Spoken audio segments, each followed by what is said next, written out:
tous, nous sommes dans notre 15e causerie sur la question du rapport juif à la terre d'Israël.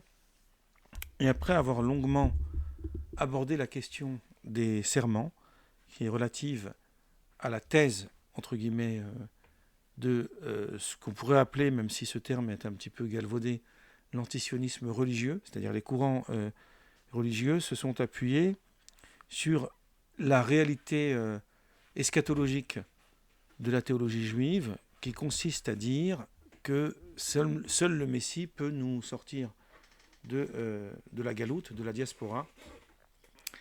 Et donc on a donc analysé ces questions-là, et on a montré en quoi ce débat n'a pas une opposition directe avec l'existence de l'État d'Israël, qui lui est avant tout un État séculier, qui se veut en dehors de toute connotation religieuse à l'origine.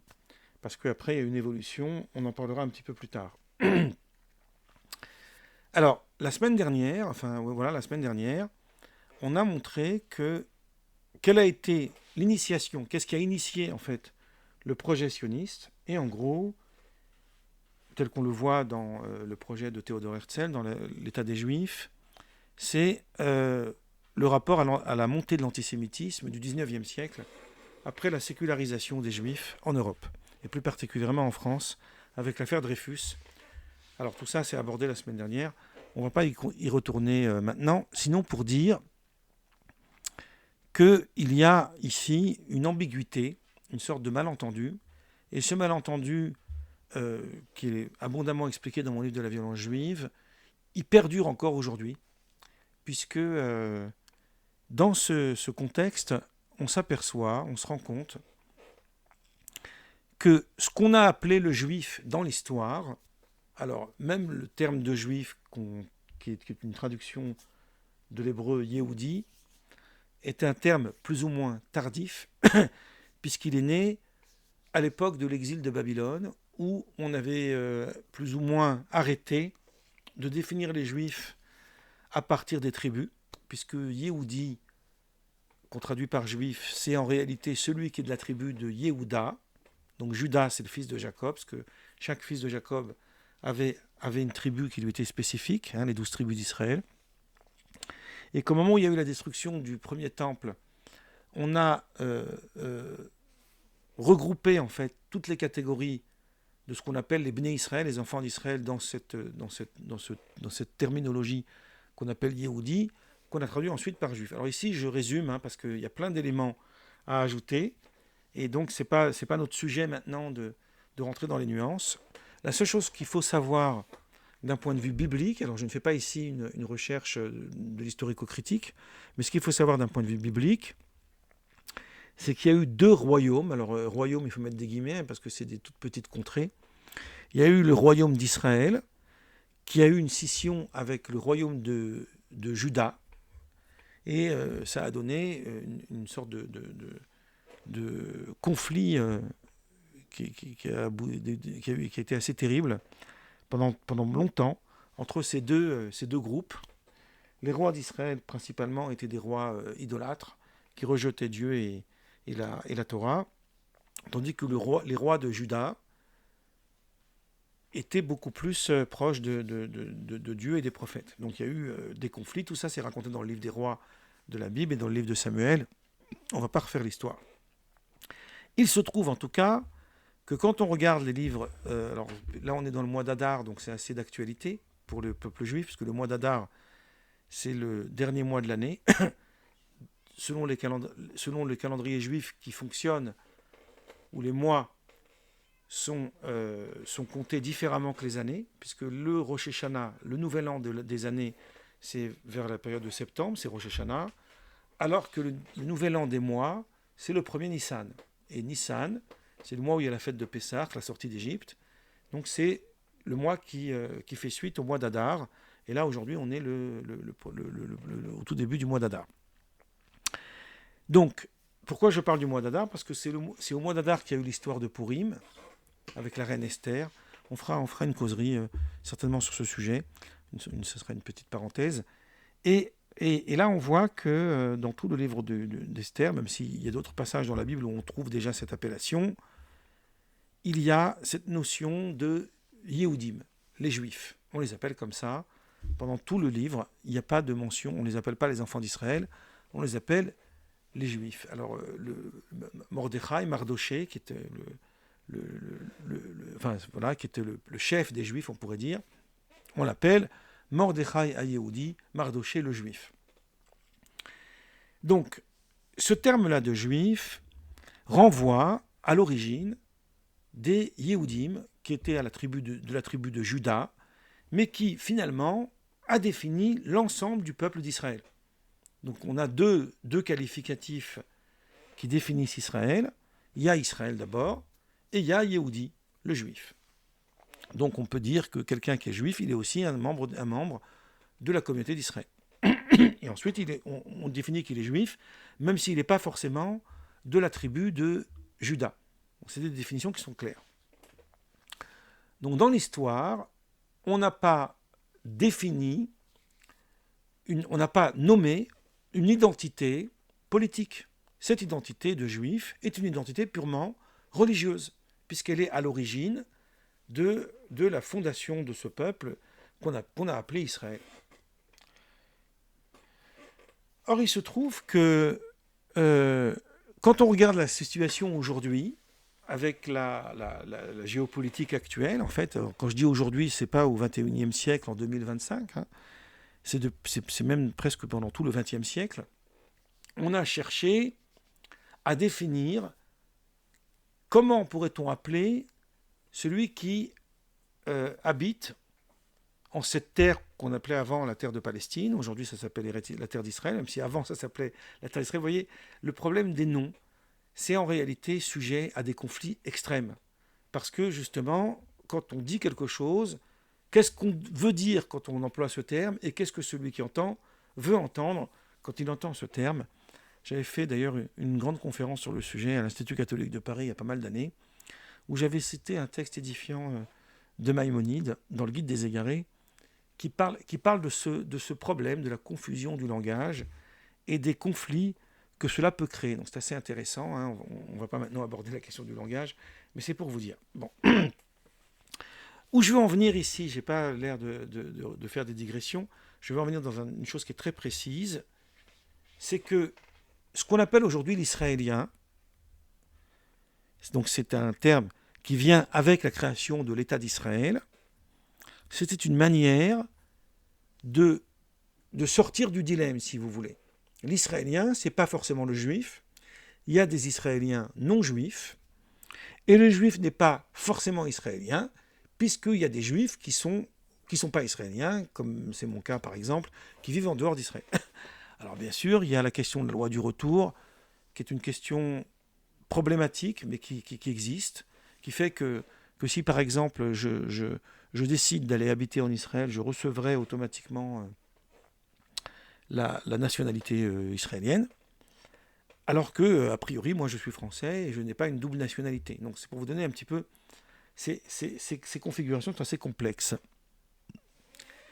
Il se trouve que à l'époque de Théodore Herzl, quand Théodore Herzl projette l'État des Juifs, ce terme d'israélien n'existe pas. Et Théodore Herzl, on l'a dit la semaine dernière, j'avais fait cette petite phrase rhétorique, j'avais dit à propos de Jean-Paul Sartre, qui définit le juif à partir de l'antisémite, puisqu'il dit que le juif, ce n'est pas une réalité intrinsèque, mais il n'est juif que par le regard de l'antisémite. Et j'avais dit qu'effectivement, Jean-Paul Sartre a tort, parce qu'il y a bien une réalité intrinsèque à l'identité juive, mais il a raison sur un point, il existe des juifs de Sartre. C'est-à-dire qu'il existe des gens qui ne sont définis comme juifs que parce que les antisémites le leur rappellent. Bon. Et bizarrement, les deux personnes dans l'histoire qui ont été les acteurs principaux du projet sioniste, même si le projet sioniste a été vaste, il y a eu beaucoup de projets qui ont été initiés, mais en tout cas, c'est ce qui a permis l'existence de l'État d'Israël.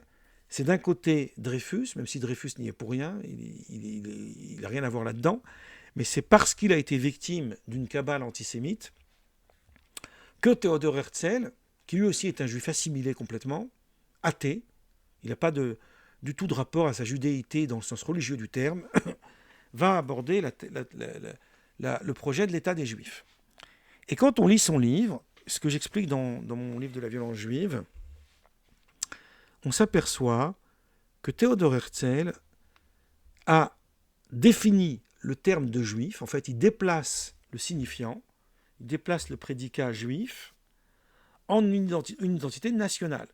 Il ne connaît pas, Théodore Herzl, dans sa culture, dans sa logique, d'autre identité qu'une identité nationale. Alors, le 19e siècle est le siècle où tous veulent se créer en nation, ce qui provoque les dérives du nationalisme qu'on a connues au XXe siècle, le fascisme, etc. Tout ça, c'est des éléments que vous connaissez mieux que moi. Donc, lorsque Théodore Herzl projette l'État des Juifs, il projette en fait de construire, de fabriquer un nouveau paradigme. Ce qu'aujourd'hui on appelle l'israélien, lui, il le définissait comme juif. Cette confusion entre ces deux termes, et même d'ailleurs le terme d'israélien rappelle Israël, vous voyez, il y a quand même une confusion. Mais malgré tout, bon, on peut l'admettre, puisque par exemple, si on prend l'exemple de la France, c'est un terme aujourd'hui qui est devenu presque appauvri, on pourrait dire même presque méprisant, puisque le juif, on l'appelait l'israélite, parce que dans les anciens dictionnaires, le juif c'était l'usurier, le juif c'était l'être qu'on méprise. Et donc, par respect pour nos voisins, pour ne pas avoir envie de les froisser, on a fabriqué un terme qui existe encore aujourd'hui. Et même il y a pire, il y a de confession israélite. Alors là, là on a touché le fond. Bref. Donc on arrive à des situations où on invente des noms, parce qu'on imagine qu'être juif, c'est forcément quelque chose de négatif, et ça renvoie à des événements assez tragiques. Mais en tous les cas, lui, Théodore Herzl, n'avait pas ce problème-là. Il était neutre, on pourrait dire, dans cette idée. Et d'ailleurs, j'ai l'habitude de dire, s'agissant de Théodore Herzl, si je veux parler de mon cas personnel, je ne me retrouve pas du tout dans sa thèse.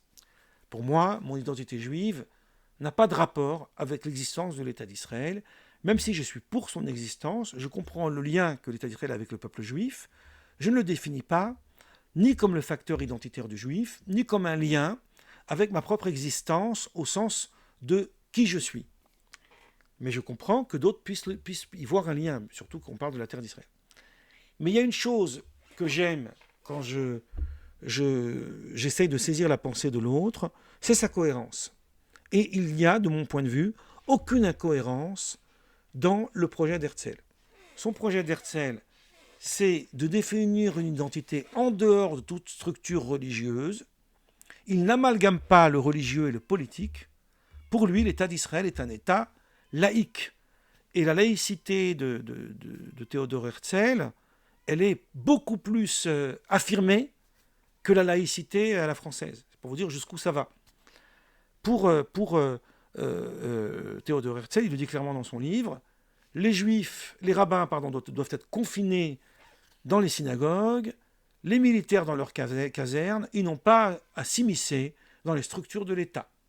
Et il va aussi écrire, il faut lire son livre, il va aussi écrire « Nous voulons créer un État pour que l'étranger se sente bien, juif ou non. » Pour lui, il n'y a pas de distinction.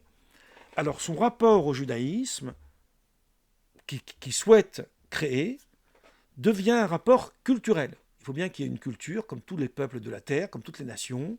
Cette culture, elle fait partie de l'histoire. Donc on a la culture juive. Mais c'est tout. Ça s'arrête là. Il y a une liberté totale de culte. Les gens peuvent pratiquer ou pas pratiquer. Je dis souvent, le projet de Théodore Herzl n'a jamais vu le jour. Et l'État d'Israël que nous avons aujourd'hui n'est pas celui que Théodore Herzl voulait créer.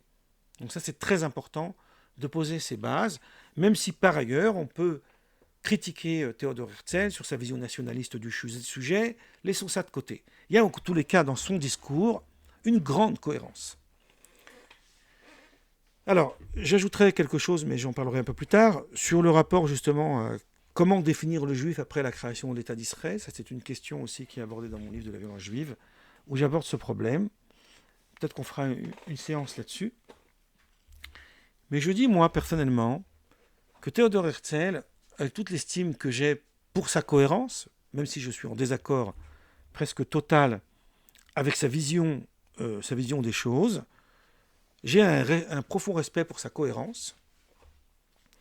Et je pense que l'État d'Israël aurait été beaucoup mieux si on avait suivi sa doctrine à la lettre. Il y a un point qui fait que Théodore Herzl a oublié, un tout petit détail, et ce qui fait que son projet a échoué. Voilà, je vais choquer plus d'un quand ils écouteront cette vidéo, mais pour moi, le projet de Théodore Herzl a profondément échoué, parce qu'en fait, il a oublié un tout petit détail, et c'est dû justement, ça montre encore plus son assimilation, il a oublié le juif. C'est-à-dire que lui, il a pensé que d'un revers de main, on allait pouvoir en finir avec la question juive, en créant une identité séculière, et en finissant avec l'identité judaïque telle qu'elle était définie par la Torah et par plusieurs siècles de vie juive. Or, le juif, pour le coup, et pas l'israélien, le juif qui vient avec son petit baluchon, que ce soit des pays d'Europe de l'Est, ou que ce soit des pays séfarades ou d'ailleurs, et qui arrive ici, et qui se trouve dans un endroit où tous les lieux dont parlent les livres bibliques, prophétiques, sont là, où les promesses des prophètes qu'un jour le peuple reviendra, etc., semblent se réaliser, même si c'est une sorte de contrefaçon, eh ben, il ne peut pas ne pas y voir un lien. Et ce lien devient religieux. Il n'est plus politique. Alors, on ne peut pas reprocher aux Juifs de venir et d'y voir ce lien sur le plan sentimental. Là où il y a un problème, c'est lorsque ce lien est récupéré par le politique, et il y a cette confusion entre la religion et le sionisme. La plus grave confusion, elle est née après la guerre de 6 jours, où les Israéliens, l'armée d'Israël, a réussi à conquérir cette partie de Jérusalem où il y a le Kotel, où il y a le mur, qui est devenu le lieu le plus sacré du judaïsme alors qu'il n'en a jamais été ainsi, qu'on appelle un vestige du temple alors que ce mur n'est pas un vestige du temple.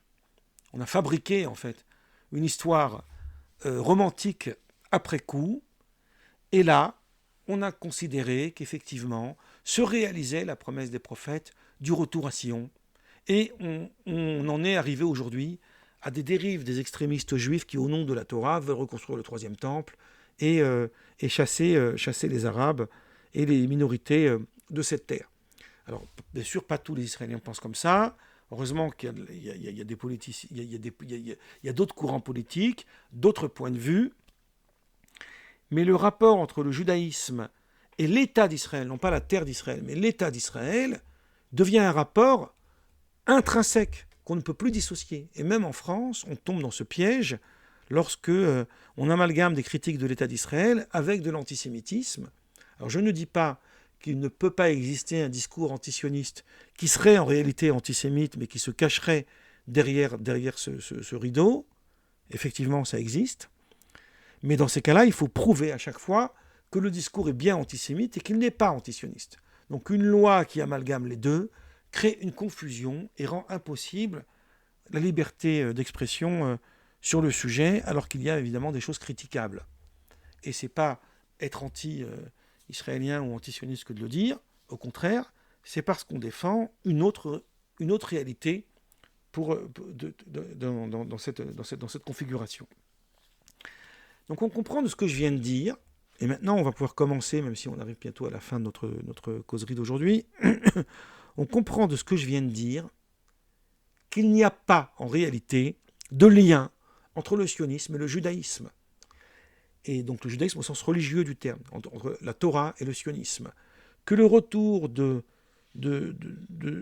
ces juifs de diaspora qui sont allés s'installer en Israël, tant qu'on lui donne une réalité politique, tant qu'on lui donne une réalité parce que c'est plus agréable pour eux de vivre dans un endroit où ils sont entre juifs plutôt que de vivre dans un endroit où ils subissent de plein fouet l'antisémitisme, ça me va, j'ai pas de problème avec ça. Mais dès lors qu'on confond en fait ce retour avec ce qu'on appelle le kibbutz galouyot, le retour des exilés, dont parlent à la fois les écritures bibliques et aussi le Midrash, le Talmud, etc., Là, on est dans une confusion mentale. Si vous voulez, le problème, c'est que Théodore Herzl oublie le juif, mais en même temps, il oublie aussi la nature de cette terre.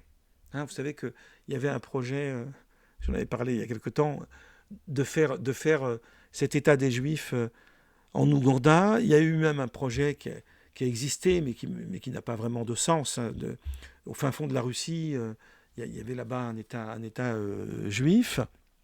Bon, on a inventé toutes sortes de stratagèmes, mais lorsqu'on arrive finalement à cette terre de Palestine, eh ben oui, effectivement, là, on est de plein fouet en train de comprendre que s'accomplissent les textes bibliques et les textes des Écritures.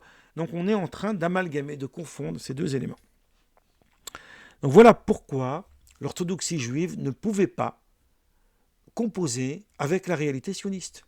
Pour elle, cette réalité sioniste venait en concurrence avec la réalité ancestrale du peuple juif, qui attend un Messie, qui est censé délivrer le peuple d'Israël et le ramener en terre sainte, avec la construction du troisième temple, et plus tard la résurrection des morts. J'espère que ça arrivera avant que je termine ma causerie. Voilà. En gros, ces deux idéologies sont inconciliables, irréconciliables. Voilà pourquoi il y avait donc le courant Satmar, qui lui, d'abord, et puis après, ça a donné plusieurs courants. Il y avait les Neturei Karta, qui sont aujourd'hui qui sont absolument critiquables. Je ne les soutiens pas. Hein. C'est des gens qui vivent, qui ont une vision de leur judéité comparable aux islamistes. Il faut le dire. Alors, bien sûr, ils ne vont pas tuer des gens parce qu'ils se sentent opprimés, heureusement d'ailleurs. C'est plutôt à l'inverse. C'est plutôt les extrémistes juifs qui instrumentalisent la religion à des fins d'ultra-sionisme, qui eux sont susceptibles de commettre des actes de violence. Mais eux, ils sont plutôt... Alors, ils commettent des actes de violence, mais pas directement. Ils vont le faire indirectement. Par exemple, un jour, alors je vais laisser la suite pour la semaine prochaine, mais là, je vais vous raconter une anecdote qui m'a choqué. Dans les années 80, 70-80, il n'y avait pas d'organisation politique palestinienne comme elle existe aujourd'hui. Il y avait l'OLP, et l'OLP, à l'époque, elle commettait des attentats antisémites à travers le monde. Hein, en France, on en a eu beaucoup. Il y a eu la rue des Rosiers, il y a eu la synagogue de Copernic, et d'autres encore. Et ces gens-là, c'est parce qu'ils avaient une revendication, et vous savez, ils ont détourné des avions et tout. Ils avaient une revendication, pour eux, il fallait commettre des actes terroristes à travers le monde pour défendre notre cause. Et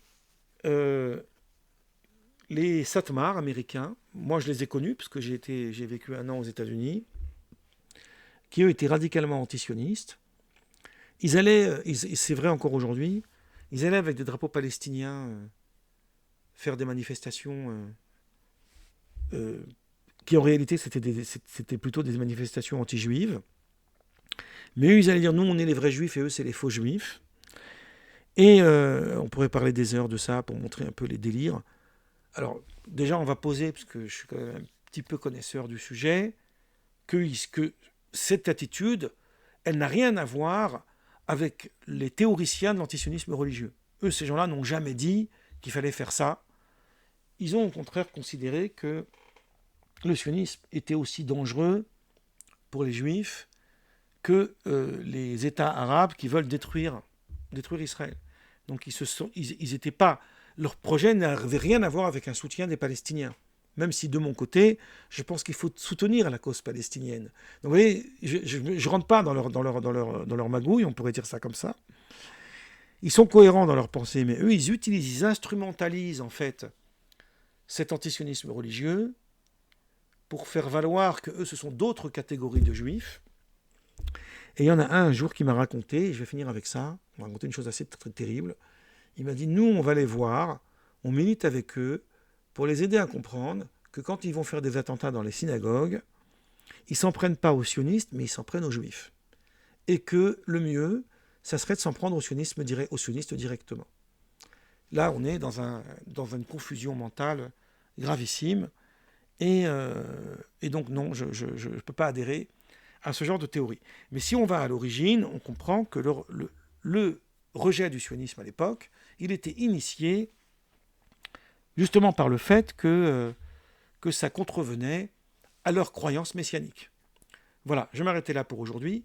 Et la semaine prochaine, on va parler des autres courants juifs qui avaient un point de vue un peu plus nuancé sur le sujet.